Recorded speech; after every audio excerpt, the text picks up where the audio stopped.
paz do Senhor, seja bem-vindo a mais uma aula aqui da Escola Bíblica Dominical. Meu nome é Herberson, sou aqui do canal do EBD em Foco e da plataforma de slides e cursos ebdenfoco.com. Vou ministrar agora a lição número 13 sobre a família e a sua natureza. Então aqui é a lição número 13, é a última lição do terceiro trimestre do ano 2017, aí da revista CPAD.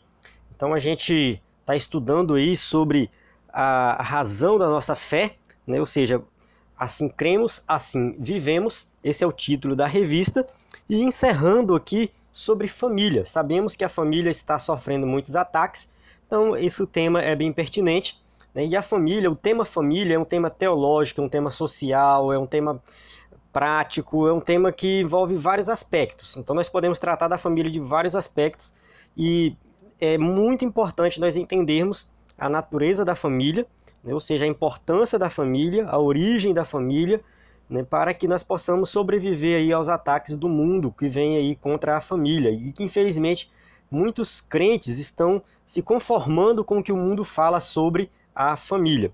Então nós vamos, se você é professor da escola dominical, você tem a responsabilidade de ensinar os seus alunos aí sobre, né, a família baseado na Bíblia, né, para que eles não possam se confundir com o que o mundo vem oferecendo aí nos jornais, nas novelas, enfim, em tudo por aí.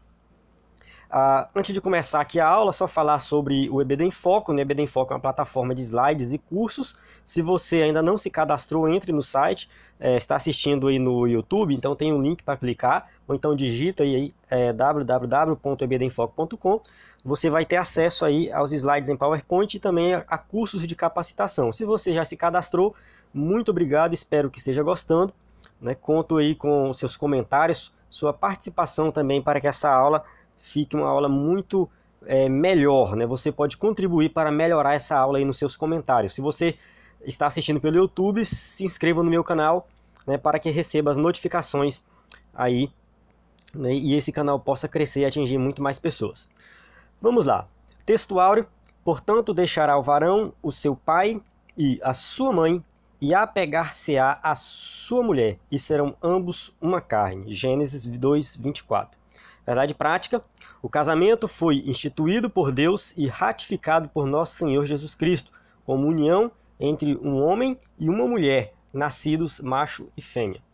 Então, isso aqui é importante, essa verdade prática, porque muitos dizem por aí que a família ela é recente, surgiu há pouco tempo, né?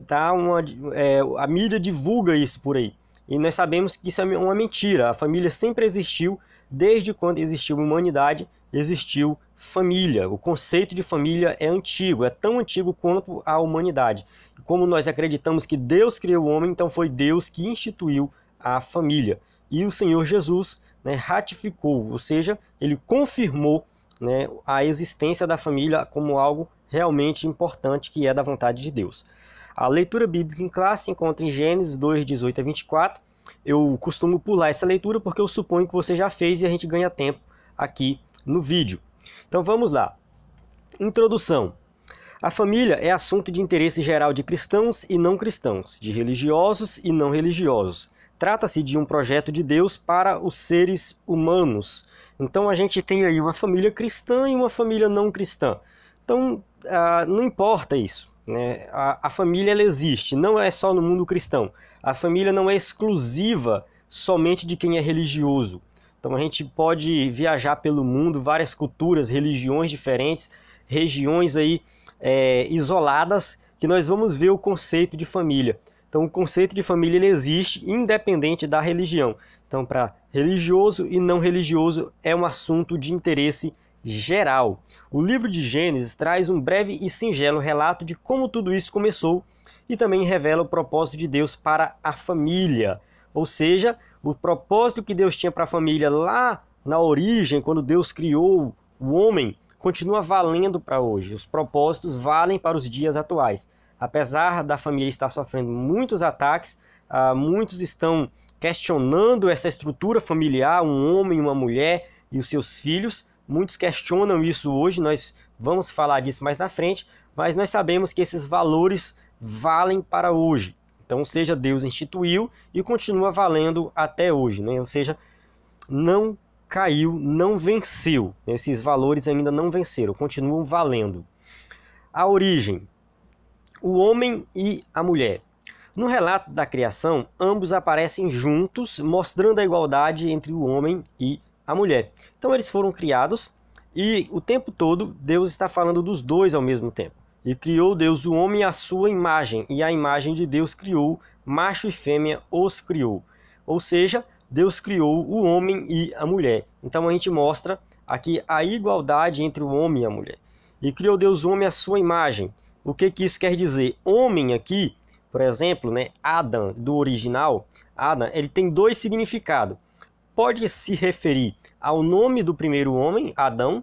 Então, às vezes, Adam pode ser traduzido como Adão, ou Adam pode se referir ao homem no sentido de representante do ser humano, ou seja, os seres humanos como um todo. Então, uma tradução poderia ser: criou Deus os homens, né, a humanidade, à sua imagem. Né? Ou seja, nós observamos que esse é o sentido usado aqui nesse versículo.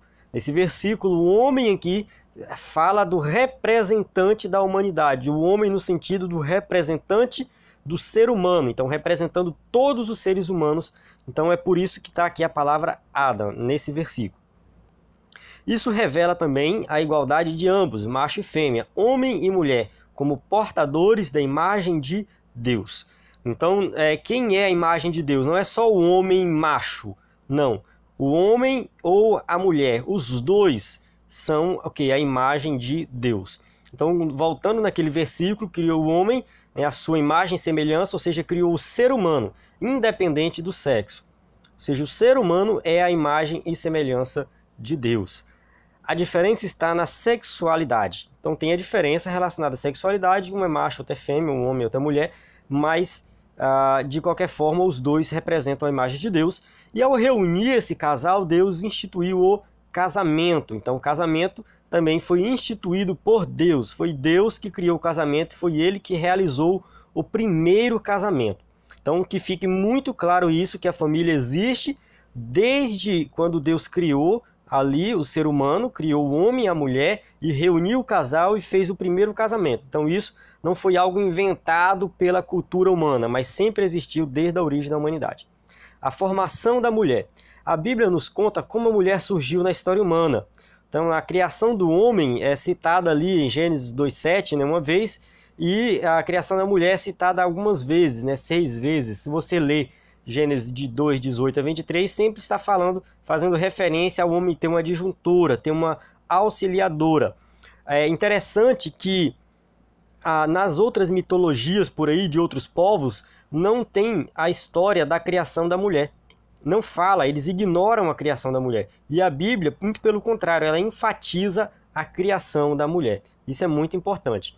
E disse o Senhor Deus: não é bom que o homem esteja só, e far-lhe-ei uma adjuntora, ou seja, auxiliadora, ajudadora, que esteja como que diante dele, ou seja, tem a ideia de igualdade adequada, ou seja, os dois estão lado a lado, trabalhando juntos. Então, a mulher, ela não é inferior ao homem, como alguns pensam por aí. Ela foi criada depois, ela foi colocada como sendo submissa ao homem, então a mulher é inferior ao homem. Não, Deus nunca teve esse pensamento. Ele falou que ia criar uma mulher para ser adjuntora, estar ao lado do homem como de diante dele. Então é para auxiliar os dois, auxiliando um ao outro. Deus colocou o homem como prioridade governamental. 1 Coríntios 11:3 diz: mas quero que saibais que Cristo é o cabeça de todo homem e o homem a cabeça da mulher.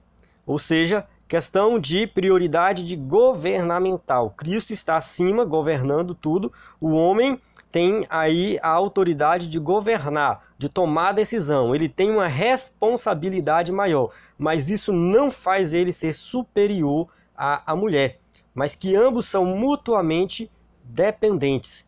Todavia, nem o homem é sem a mulher, nem a mulher sem o homem no Senhor. 1 Coríntios 11:11. Ou seja, os dois aí para o Senhor dependem um do outro. O homem não é sem a mulher e a mulher sem o homem. Os dois têm que caminhar juntos, se completam aí. Então a obra de Deus, ela foi perfeita. Então a mulher, ela não é inferior ao homem. Então aqui a gente encerra o tópico 1, né, que fala da criação do homem e da mulher, colocando os dois aí de igual para igual diante de Deus. Vamos falar agora da família. O tópico 2, nós vamos falar da família, né, como a origem da família, a importância da família. O conceito de família entre os antigos hebreus. Então vamos entender esse conceito de acordo com os hebreus. Os hebreus dividiam assim: o lar, não tinha o lar, que era ali a casa da família, tinha o clã, que seria um tipo de família estendida, onde engloba aí os tios, os primos, os parentes mais próximos. Então formava o que chama de clã. Então tem o lar, ali o pai, a mãe, os filhos, o clã, envolvendo o restante dos parentes, a tribo, que ali no caso Israel era dividido por tribo, então tinha as 12 tribos de Israel, né? Na verdade a tribo de José era dividida em duas, né? Então tinha 13 tribos. Então acontece que José não tinha tribo, né? Foi dividido por seus 2 filhos. E aí no caso a tribo, o clã fazia parte dessa tribo e a tribo fazia parte da nação. Então era assim que funcionava mais ou menos uma hierarquia quando se trata de família em Israel. O exemplo de Acã, se você ler Josué 7, 16 e 18, né, acontece que ele vai por sorteio para saber quem foi, né, que tinha pegado as coisas lá, né, de quem era a culpa do pecado para o povo ter perdido a guerra. Né? Depois descobriu que ele pegou as coisas, né, a capa babilônica e entre outras coisas. Então, é a nação de Israel, da tribo de Judá, da família dos Zeraitas, da casa de Acã. Então, essa é a ordem, né? Ou seja, a gente observa que esse conceito de família ele já existia aí entre os hebreus. Então, o lar, né, constitui-se de mãe e filhos. Então, aqui é a família nuclear. Então, está lá o pai, a mãe e os filhos. Isso aqui constitui um lar. Então, o lar judaico, que é chamado, né, aí de acordo com o que a gente viu aqui, lar, clã, tribo e nação, né? Então a gente vê que o primeiro nível aí, né, é o nível do lar, é pai, mãe e filhos, a família nuclear. A base da economia do antigo Israel era agricultura e pastoreio. Então o que eles faziam para sobreviver? Eles iam plantar, eles iam cuidar de animais, ovelhas, cuidar de boi, camelo, sei lá, ou seja, eles tinham as suas criações. E a família nuclear, né, ou seja, o pai, a mãe e os filhos, tinha poucos membros e tinha dificuldade, né, para sustentar ali toda a família, né, porque é pouca mão de obra. Então, principalmente quando o pai morria e aí ficava a mulher, a viúva, com os filhos mais novos, que não tinham condições de trabalhar, então era um pouco complicado. Por esse motivo, a família nuclear, aí ela integrava muitas vezes, né, que entra o clã, né? Ou seja, estendia a primos, a tios e primos. Então a família ela começava a se estender um pouquinho mais. Então tinha o lar, né, a família nuclear, e depois tinha a família por completa, uma família estendida, que onde envolvia os outros parentes aí. As casas descobertas pelos arqueólogos mostram que essa família ampliada era formada em média de 15 membros. Ou seja, os arqueólogos descobriram, através de alguns artefatos, que tinha pelo menos 15 membros nessa família estendida, né, ampliada aí.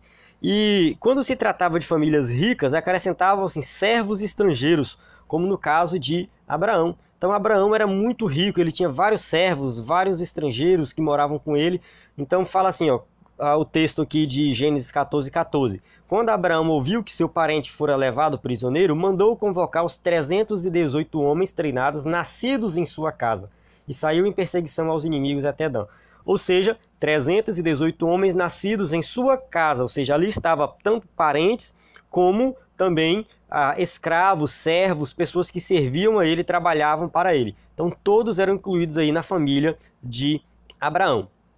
Então a gente encerra esse subtópico aqui, mostrando aí que o que constitui a família, né? O que é a família, o conceito de família.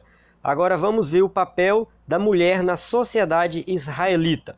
A mulher cuidava da casa e ajudava o marido nos trabalhos diários para sustento da família. Então a mulher ela estava ali auxiliando, trabalhando, fazendo algumas atividades, ajudando o seu marido ali.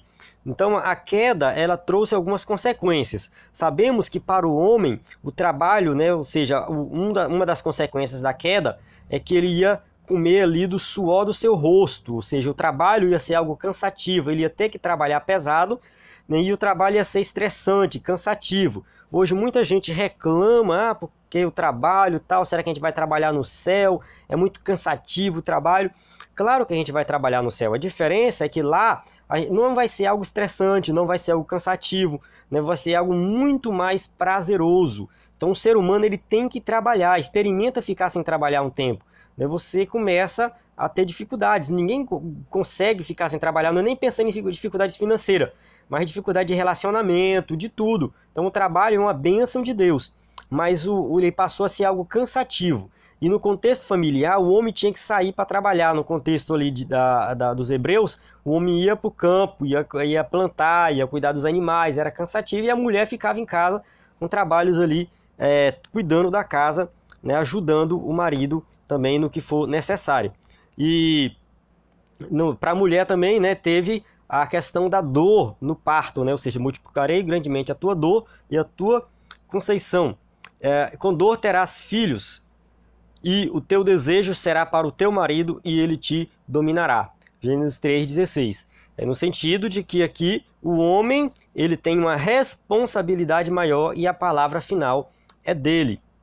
Então a gente vê que a mulher ela vai se dedicar ao trabalho e também à maternidade, né? E o homem ele está ali com uma responsabilidade maior, ele é o chefe, ele é o cabeça da família.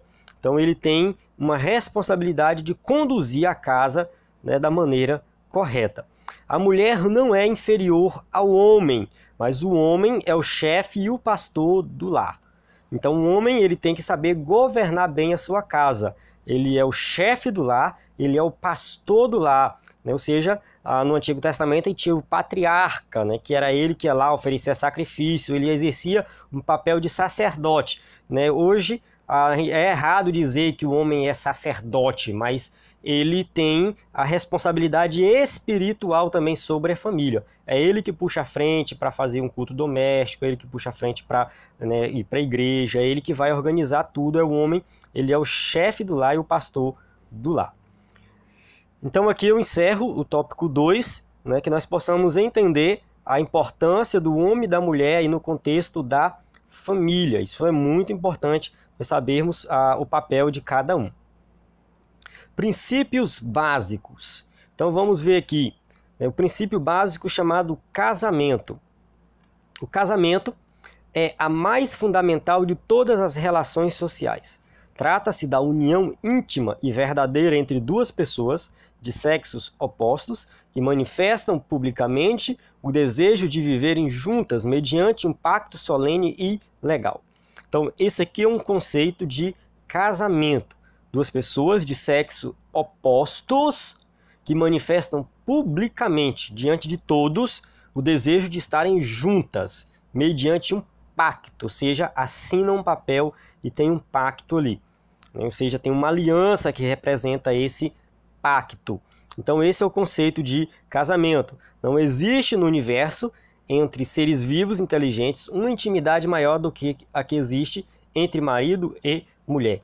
Ou seja, a intimidade entre marido e mulher é a intimidade máxima entre os seres vivos, exceto, é claro, entre as três pessoas da Trindade. Então, as três pessoas da Trindade têm um relacionamento totalmente diferenciado e íntimo entre si, né? Tirando a Trindade, o ser humano, né? Ou seja, o marido e a mulher têm um nível de intimidade muito alto.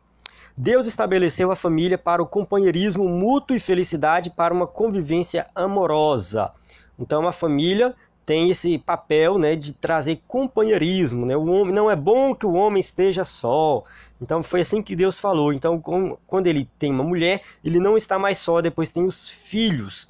Portanto, deixará o varão seu pai e sua mãe, apegar-se-á a sua mulher, e serão ambos uma carne. Gênesis 2:24.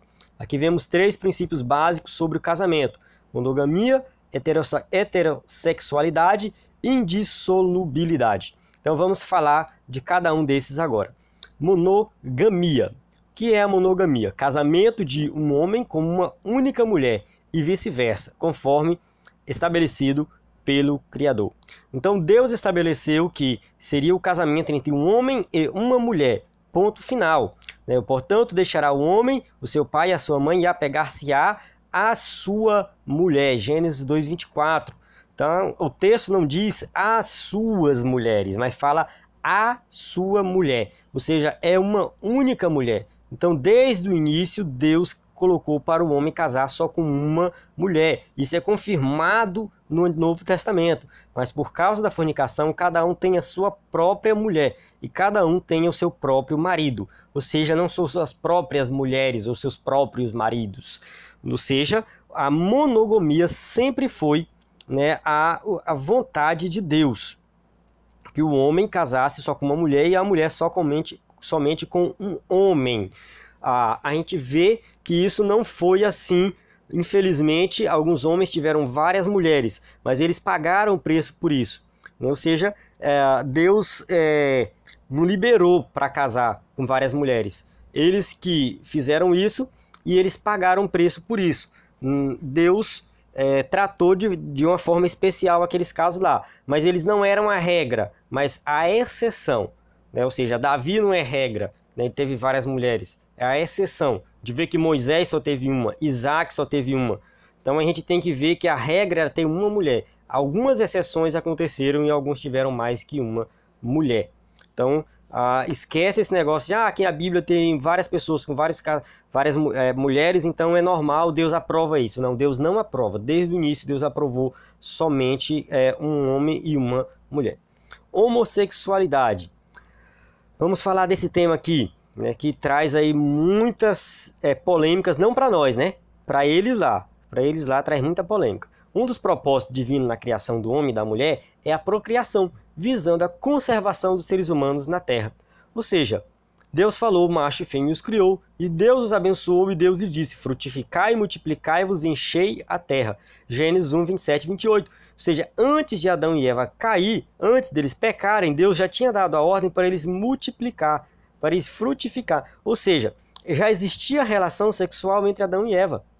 Tem gente que fala, não, porque eles só tiveram relação sexual depois da queda, ou porque tem gente até que vai muito mais longe, né? Algo totalmente antibíblico isso, totalmente antibíblico. Dizer que a queda foi a relação sexual, isso é totalmente antibíblico. Na verdade, Deus liberou eles dois para terem relações sexuais e fazer menino. Vai lá, enche a terra, para encher a terra, multiplicai-vos. Então foi isso que Deus, a ordem que Deus deu foi essa. Então lá no Jardim do Éden eles já tinham essa ordem. Quando Deus formou a mulher da costela de Adão, a Bíblia afirma, deixará o varão o seu pai e a sua mãe e apegar-se-á à sua mulher. Então a Bíblia afirma isso e deixa bem claro, o homem vai se apegar à sua mulher, vai viver com a sua mulher. O homem se une sexualmente à sua esposa como resultado do amor conjugal, ou seja, um amor verdadeiro. Eles se unem, têm relações sexuais porque eles se amam. Ou seja, é somente eles dois. Isso não é somente para procriar. Tem gente que diz por aí também, algo antibíblico, dizendo que o sexo é só para procriação. Não tem outro propósito, mas a Bíblia deixa bem claro que o sexo também é para ter uma vida afetuosa, agradável e prazerosa. Ou seja, o casal tem sim aí o direito, ou seja, um mandamento divino, pode-se dizer, que eles têm que se divertir. Ou seja, o sexo também é para diversão, é para prazer, não é só para procriação, como alguns dizem por aí. Então a procriação está aí como um propósito da relação sexual, mas também tem outros propósitos e Deus ele quer que o homem desfrute do bom e do melhor, ou seja, o casal desfrute do bom e do melhor, ou seja, dentro ali do casamento, o sexo ele tem que ser praticado. Fora do casamento, o sexo é pecado e dentro do casamento, a falta dele é pecado. O relacionamento sexual aprovado na Bíblia é entre o homem e uma mulher. Ou seja, Deus deixou bem claro isso aqui. É entre um homem e uma mulher. Porque tem um grupo aí, que quer dizer que pode ser entre homem e homem, homem com homem e mulher com mulher. Não tem problema nenhum eles dizerem isso. O problema todo é quando eles vêm pegar a Bíblia e dizer que a Bíblia prova isso. Que vem para a igreja e dizer que a igreja tem que aceitar isso. Aí sim tem um problema. Mas Se eles quiserem praticar, deixa eles praticarem. É o pecado deles, eles vivem do jeito que eles quiserem. O problema todo é vir dizer que Deus aprova isso, que a Bíblia aprova isso. Aí está errado, né? O relacionamento sexual também tem que ser dentro do matrimônio. Fora dele é pecado. Ou seja, o sexo antes do casamento é chamado de fornicação, e depois que a pessoa casa, caso ele aconteça uma traição, né, isso é chamado de adultério. Então, adultério é entre pessoas casadas e fornicação é com pessoas solteiras. O pai e a mãe são um referencial para a formação tanto do menino quanto da menina. Ou seja, uma família tem que ser pai e mãe, porque eles são referência para os filhos. Imagina 2 homens criando um menino, ou 2 mulheres criando um menino.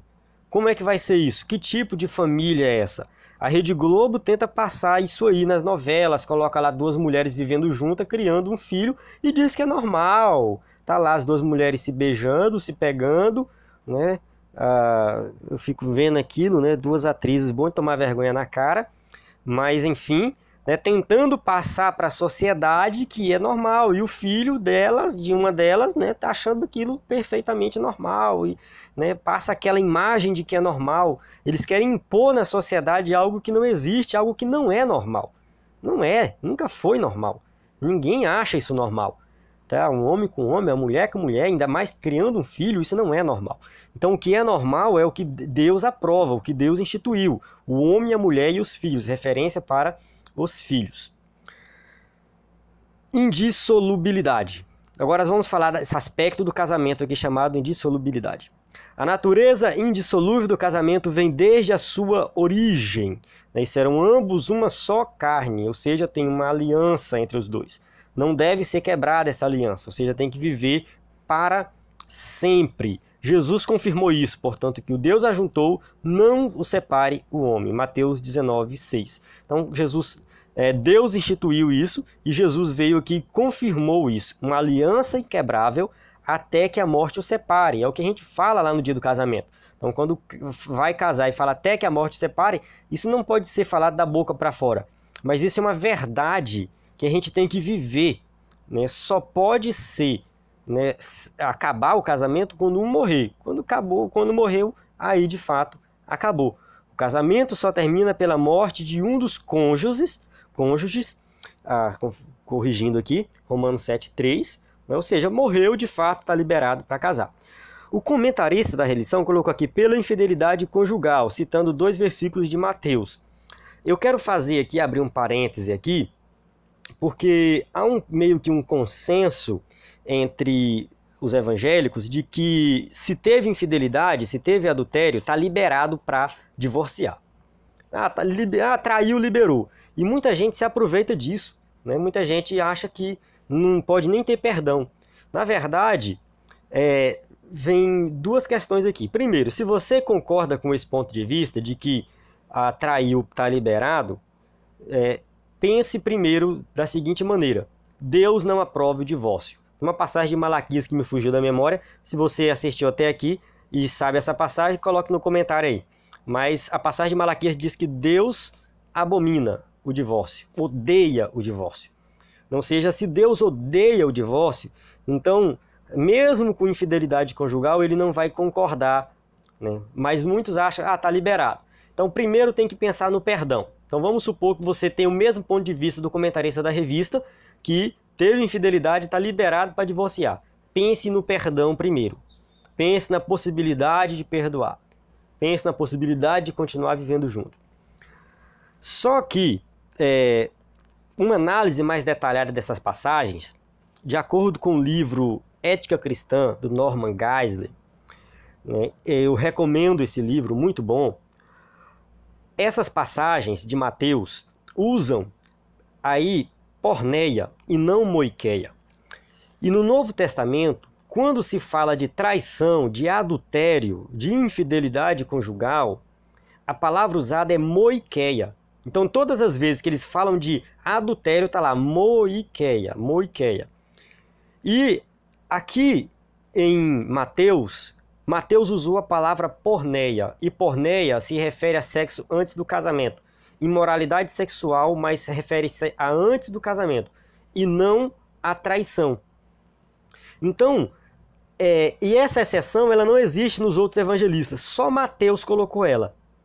Então, de acordo com Norman Geisler, dentro do contexto aí de Mateus, que ele escreveu para os judeus, se você ler em Deuteronômio 22, de 13 a 21, lá tem uma exceção para o divórcio, né, que fala que se o homem se casa com a mulher, mas se ele comprovar que a mulher não é virgem, aí sim ele vai lá e desfaz o casamento. E de fato lá diz que a mulher seria apedrejada até a morte.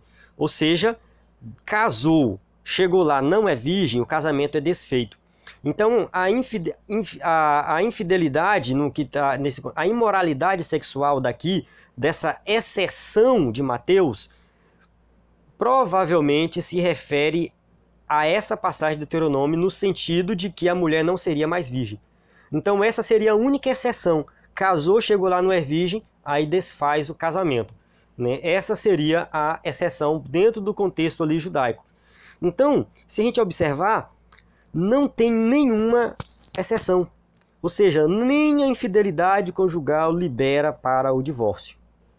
Nem isso, né? Ou seja, não existe exceção, né? O casamento é para a vida inteira, mesmo com infidelidade conjugal, tem que continuar casado. O divórcio ele não é aceito por Deus em hipótese alguma. Mas e aí, como é que fica? E os divórcios que acontecem? A gente tem que entender que o pecado afetou toda a humanidade, de tal forma que prejudica todas as áreas da nossa vida. Pense numa infidelidade conjugal recorrente. Trai uma vez, trai de novo, trai novamente, Ou seja, quem é que vai aguentar isso? Vai chegar um ponto que a pessoa fala, eu não dou mais conta. Eu posso pegar uma doença, seja o homem ou seja a mulher que esteja traindo, não importa. Pode pegar uma AIDS, pode pegar qualquer outro tipo de doença. Então é um tipo de infidelidade conjugal que vai chegar no ponto que o cara fala, não tem como. Ou a mulher fala, não tem mais como viver. Entende? Aí vai acontecer o divórcio. Mesmo assim, Deus não aprova, né? É um pecado e pode ter perdão. Jesus morreu para perdoar os nossos pecados. Então, mesmo numa situação que é impossível de se viver, vai ter que acontecer o divórcio, não tem outra saída. Deus não aprova, porém ele perdoa. Mas isso são situações extremas, sabe? Um marido que bate na mulher, espanca a mulher, é uma situação extrema, sabe? Deus não quer que a mulher viva apanhando do marido ali. Não tem como isso, sabe? Ela vai, né, sofrer, ela vai ficar aleijada, ela vai, né, ficar doente. Deus, sinceramente, eu não acredito que Deus apoia isso. E ao mesmo tempo, Deus não apoia o divórcio. No entanto, são duas situações que Deus não aprova, mas que uma pode-se dizer assim, é menos pesada, né? Ou seja, qual é melhor para uma mulher, viver apanhando do marido ou ela divorciar? Então, né, o divórcio nessa situação ele vai acontecer. Então tem várias situações extremas que pode levar ao divórcio, né? Ou seja, Deus não aprova, mas de certa forma, né, aquilo foi necessário acontecer. E a pessoa tem a liberação para casar de novo e ela é perdoada, ou seja, o sangue de Jesus está aí para perdoar os nossos pecados. Isso é um estudo muito profundo, recomendo o livro do Norman Geisler, Ética Cristã, né? Tem o ponto de vista defendido por ele, que é chamado de absolutismo graduado, é um pouco filosófico, mas é muito bom. A gente vê o caso das parteiras lá de Faraó, que mentiu para Faraó, dizendo que quando chegava lá as mulheres hebreias já tinham tido filhos, né? Era uma mentira, mas mesmo assim Deus aprovou porque estava salvando vidas, né? Ou seja, mentiu para salvar vidas ali, né? De certa forma a mentira é um pecado, continua sendo um pecado, mas elas, né, foram abençoadas por aquilo que elas fizeram. A Raabe mentiu em relação aos espias e mesmo assim ela foi abençoada. Então há situações extremas na ética cristã que a gente vai ter que, né, ver pesar duas coisas. Então é um assunto muito profundo, mas a gente tem que estudar. Então vamos continuar, né? pela deserção por parte do cônjuge descrente. Também tem aqui uma parte de Coríntios que Paulo fala, né, que quando o marido vai embora, ele não é crente e vai embora, deixa para lá, porque também nós não somos escravos, né, não fomos chamados para sermos escravos. Então, essa situação também Deus não quer, né, não nos chamou para uma escravidão. O marido vai embora, a mulher fica só, e aí? Vai ficar escrava agora disso? Não, ela vai casar de novo, pronto. Né? Então, Deus não aprova? Não, mas fazer o quê? O cara foi embora, não tem o que fazer, então ela vai ter que pedir perdão. Divórcio é pecado em qualquer situação, mas Deus perdoa. Vamos lá. O desafio da igreja. Institucionalização da iniquidade. A tendência humana é desafiar a Deus em tudo. Começou na Torre de Babel e vai continuar até o fim dos tempos. Ou seja, o ser humano sempre está afrontando a Deus. Em relação à família, não está sendo diferente. Deus a instituiu como união entre um homem e uma mulher, né? Ou seja, Deus instituiu a família, colocou ali a família, o homem, a mulher, Adão e Eva, né? Mas, né, o atual sistema quer considerar legítima diante de Deus a união de pessoas do mesmo sexo. Isso não existe, coloquei até um X aqui em cima, porque isso não existe. Né? Ou seja, quer colocar como legítimo, como algo certo, como o correto. Isso não é certo, isso não é correto. Faz quem quiser. Quem quiser viver junto, homem com homem, mulher com mulher, pode viver? Pode. Ele está vivendo no pecado dele, deixa ele viver para lá. Agora, vim dizer que isso é normal, isso é o correto, e a Bíblia aprova isso, e Deus está aprovando, não concordo. Não adianta, isso não tem aprovação bíblica. Né? Isso é uma verdadeira afronta contra Deus. Né? Com o homem não te deitarás, como se fosse mulher, abominação é.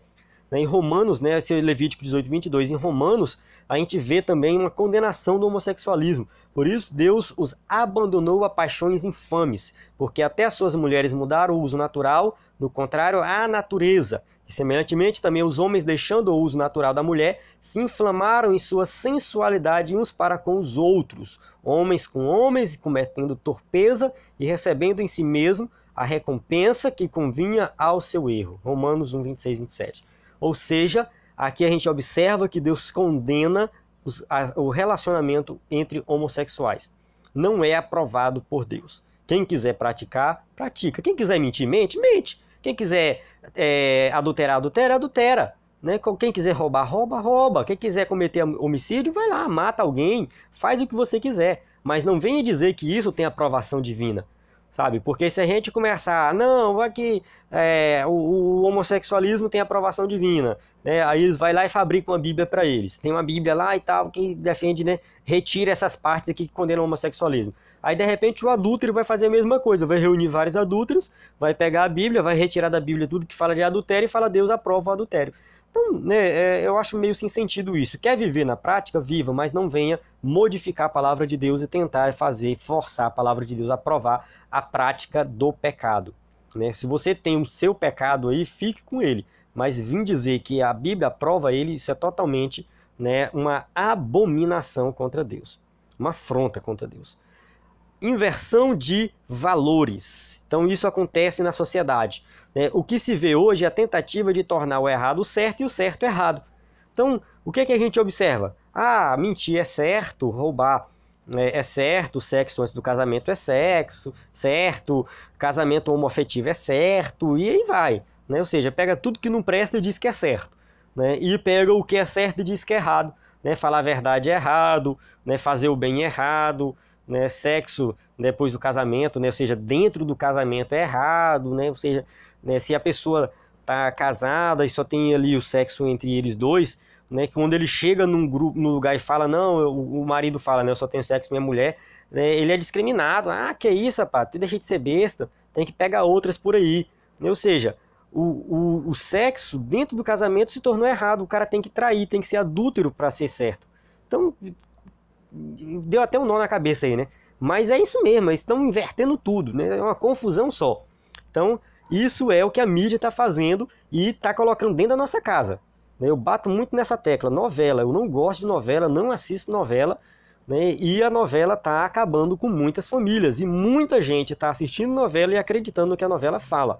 Então tem uma novela aí, a novela da Globo agora, que está colocando lá uma menina que que acha que ela não é menina, é menino, né, nasceu no corpo errado, é menino que nasceu no corpo de menina, e quer provar isso aí, dizendo que isso é cientificamente correto, que é certo, né, e a novela tenta passar essa ideia, e aí vai discussões nos programas. O problema da novela, da Rede Globo, é que ela vai além da novela, né, os outros programas começam a discutir isso, vai para o jornal, vai para o Fantástico, né, e não é só a Rede Globo não, viu? A Rede Globo é a pior de todas, mas as outras estão fazendo isso. A Record, que se diz evangélica, também faz isso.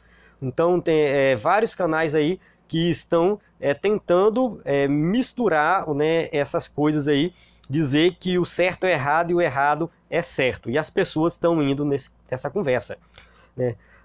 As pessoas que estão fazendo isso, tanto dentro da mídia como aprovando leis, no caso aí o Congresso Nacional, que aprova muitas leis que vão contrárias à palavra de Deus, né, elas vão prestar conta de tudo isso, né? Ai dos que decretam leis injustas e dos escrivães que prescrevem opressão. Isaías 10:1. Então é bíblico, eles vão pagar por isso, não se preocupe, todos vão pagar, né? Esse também era o desafio da igreja no período apostólico, não é coisa do dia de hoje não, viu? Mudaram a verdade de Deus em mentira, adorando e servindo a criatura em lugar do Criador, o qual é bendito eternamente. Amém. Então essa inversão de valores, né, Paulo escreve aí em Romanos 1:25, ela já existia, essa inversão de valores, em um certo nível, em um certo contexto. E hoje está, né, talvez muito pior mesmo, essa inversão de valores. A sociedade está sendo bombardeada de inversão de valores e as pessoas estão aí acreditando e caminhando, né, nessa direção. Infelizmente, muitos estão abraçando essas ideias de inversão de valores. Então, nós temos que orar, né? A igreja tem um papel, tem uma influência muito grande, né? Dizem que tem 50 milhões de crentes no Brasil, então por que 50 milhões de crentes orando, né? Será que não consegue fazer a diferença? Eu duvido um pouco dessa quantidade de crentes. Eu acho que desses 50 milhões de crentes, né, poucos aí são salvos. Poucos são salvos, porque se todo mundo fosse salvo de verdade, eu acredito que a sociedade nossa estava diferente, era diferente, né? Porque é o seguinte, nós fazemos a diferença em todos os aspectos, ou deveríamos fazer, pelo menos, né? E isso poderia refletir no Congresso Nacional, poderia refletir na mídia, mas infelizmente não está refletindo. Mas é o fim dos tempos, sabemos que isso aqui são sinais do fim dos tempos. Conclusão, né? Passei aqui, conclusão. Diante do exposto, entendemos que Deus criou o homem e a mulher para ser mutuamente dependentes. Entretanto, cada um em sua particularidade, para juntos com os filhos, a herança do Senhor, formarem um núcleo familiar. Essa é a primeira estrutura social humana. Então, Deus criou o homem e a mulher para relacionarem entre si, para se casarem, para terem filhos, constituir a família, né, e ali terem filhos e serem referência para esses filhos. Então Deus, ele tem todo um plano na vida do ser humano. Infelizmente, a sociedade está corrompendo com isso, muitos, né, estão corrompendo com isso. Infelizmente também é uma minoria. Se a gente olhar para as pessoas que estão deturpando a família, elas são minorias. Porém, essas minorias estão fazendo muito mais barulho do que a maioria. A quantidade de crente é muito maior do que a quantidade de ateu.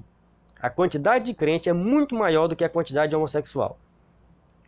E eles estão fazendo mais barulho do que nós. Infelizmente. E a gente tem que fazer barulho também.